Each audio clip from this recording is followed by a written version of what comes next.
This is a bizarre place. And it doesn't take very long, and I'm sure you've experienced this if you've stayed here for any length of time. And no matter how strong you are when you come in off the farm with those convictions and a certain line of attack, no matter how strong you are going to be affected by this place. His whole opinion about women on film, from beginning to end, was very brief. He says, women on film, either naked or dead. Both is better. And it's like, whoa! Ooh. No, he came to see me on a rooftop in New York. I said, hey, can I talk to you? And he said, sure. He floated in, sideways, through a crowd of people. He was wearing black.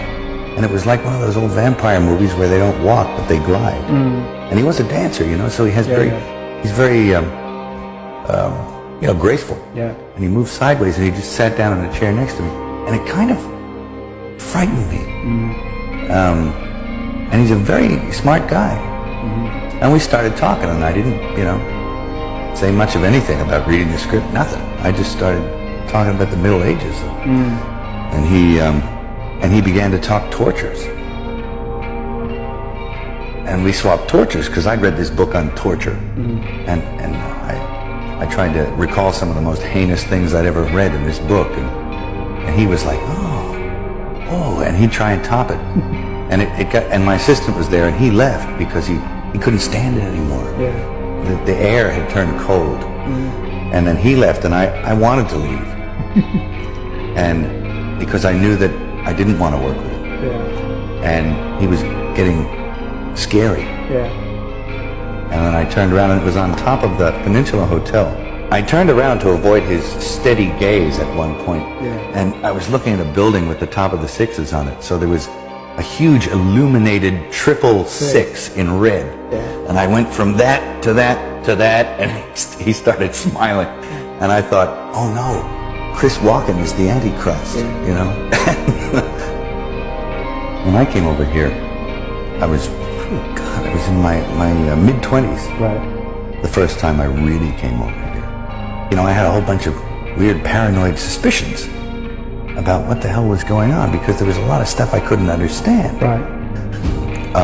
And nobody was really bothering to explain it to me. They don't.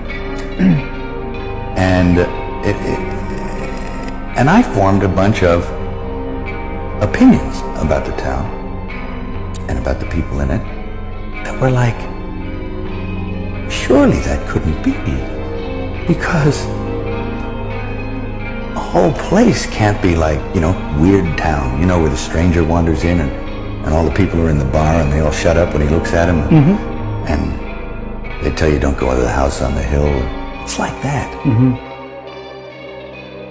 And then you go away and you think, no, I was wrong. I mean, that's insane thinking. I'm paranoid. I imagined that stuff. That couldn't be the reason for why so-and-so was acting like, could it? And then you find out later on the track that you are exactly on track with a lot of this stuff. Not specifically on track, but that you could, that some of your worst nightmares were real at the time, and you think, Now this is what I mean by actually starting to swim up or downstream with the rest of the salmon, eventually, if you stay here long enough. You'll find yourself doing that. And you have to, there's a way of doing it without doing it. That takes time. And it takes relaxation. Not being uncomfortable, realizing it for what it is. Projecting. Understanding what it is. Once you understand it, well, then you're not afraid of it anymore. So you can just walk around it, through it, and then get on with what you tried to get on with in the first place. A place like this can humiliate you, and it can humiliate you. It can be humbling. I mean, it does rip your life to pieces if you'll let it. Yeah.